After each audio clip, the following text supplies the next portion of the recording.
Afa'aro Yana.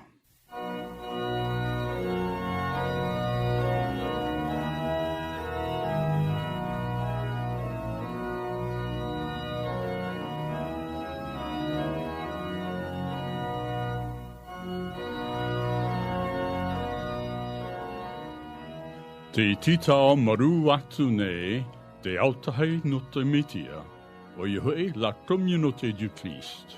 Ia oto paatuana, ia whaaro oto, ia yetu metia.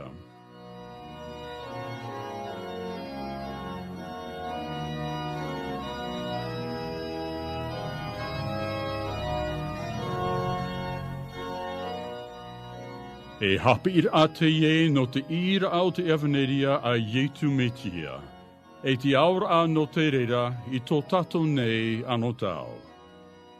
E nā te whatu tato e haamait e, a whaaro ai tato i tanara mau prao.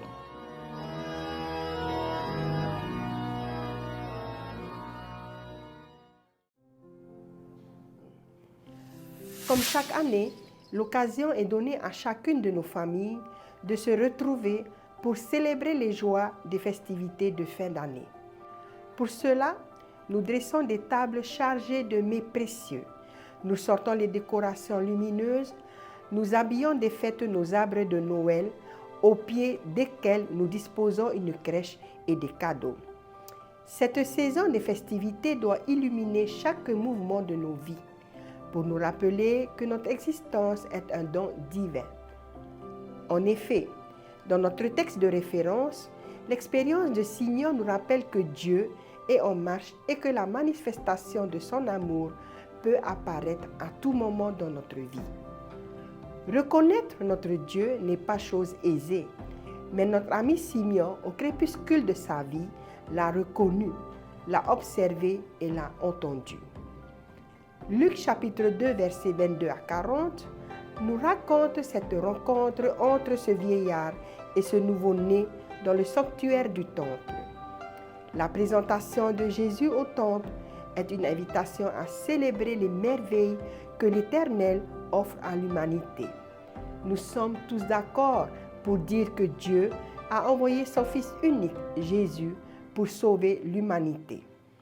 Mais vous savez, lorsque nous regardons au-delà de l'Écriture, nous comprenons que la vie chrétienne commence par la foi en la vérité, selon laquelle Dieu a pris chair. Qu'est-ce que cela signifie? Tout simplement que Dieu s'est fait homme. Cet enfant représente la part divine et humaine du Dieu que nous aimons. Luc nous invite à reconnaître les signes des temps qui authentifient le grand amour de Dieu pour les hommes. Poussé par l'Esprit, Simeon a su reconnaître le plus grand signe des temps. Et à travers ce récit, nous voyons le rappel des deux alliances. Le premier rappel est celui de l'alliance de Dieu faite avec Abraham concernant la circoncision. Le second est la réponse aux promesses messianiques dont parlent tous les livres de l'Ancien Testament, celle d'un enfant né d'une vierge et qui sera la lumière des nations et l'unique agneau de Dieu. Dans ce monde en constante évolution, où l'on ne cesse de relativiser et justifier nos erreurs, où l'argent est roi, il est temps pour nous de faire notre bilan spirituel. Devons-nous raviver notre foi en la présence de Dieu? Sommes-nous capables de reconnaître les signes de son amour? Tout comme je le disais plus tôt, il n'est pas aisé de reconnaître la présence de Dieu dans notre vie. Il n'est pas évident de témoigner et de voir la grâce d'un enfant, d'un Messie qu'on ne voit pas. Il est difficile de faire voir les signes de l'amour de Dieu dans un monde meurtri. Croire en l'amour de Dieu en toutes choses est souvent considéré comme de la naïveté. Et pourtant, vous comme moi, nous savons que la foi chrétienne est l'essence même de l'espoir, un espoir qui tend vers un monde meilleur. C'est ce que Simeon a exprimé. Notez que notre ami Simeon n'a pas d'autre sujet de joie et d'espérance que c'est sans doute que Dieu a préparé devant tous les peuples. Voilà pourquoi il s'écrit: Maintenant, Seigneur, tu laisses ton serviteur s'en aller en paix selon ta parole. Simeon peut désormais laisser le crépuscule de sa vie s'accomplir avec sérénité. Oui, le Seigneur est là. Le salut de Dieu triomphera sur tout le reste. Ce qui est extraordinaire dans ce récit, c'est que Simeon a la certitude absolue que cet enfant est la réponse de Dieu à tous les maux de l'humanité. Posons-nous la question: pourquoi la communauté du Christ nous demande de revenir sur cette expérience? Je pense, et avec humilité, que ce texte est parfait pour clore cette année. En effet, quels que soient les levées du soleil et les tempêtes qui ont parsemé notre vie, nous devons persévérer et continuer à chercher la présence de Dieu.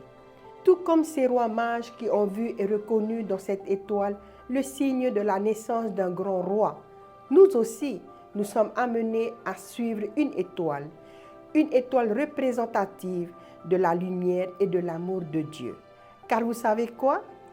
Noël, l'esprit de Noël ne se limite pas à un arbre, des boules et des guirlandes. L'esprit de Noël nous rappelle et nous invite à être cette étoile, cette lumière, pas pour un jour, ni une semaine ou une saison, mais toute notre vie. Cet enfant a représenté l'espoir et nous montre qu'aucune situation n'est vraiment désespérée, que la lumière finit toujours par l'emporter sur les ténèbres, que la vie triomphe parce que Dieu est amour, Dieu est en marche. Chers frères et sœurs et amis de la communauté du Christ, recevez au nom de la direction du centre de mission en Polynésie nos meilleurs vœux pour l'année 2024. Que l'esprit et l'amour de l'Éternel vous accompagnent. Amen.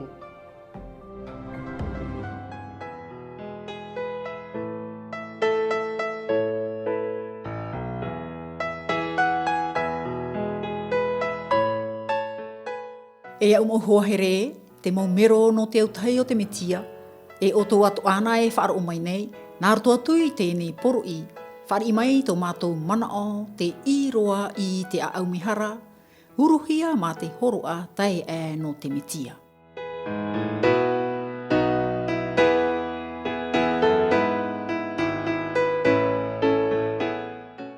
Te hinaro nei mātou, ia riro te i te meno otou, no te whaatupur a, te hoe area ti aituru, te oa, te hau e te here. I te oa o Ietu Metia. Amen.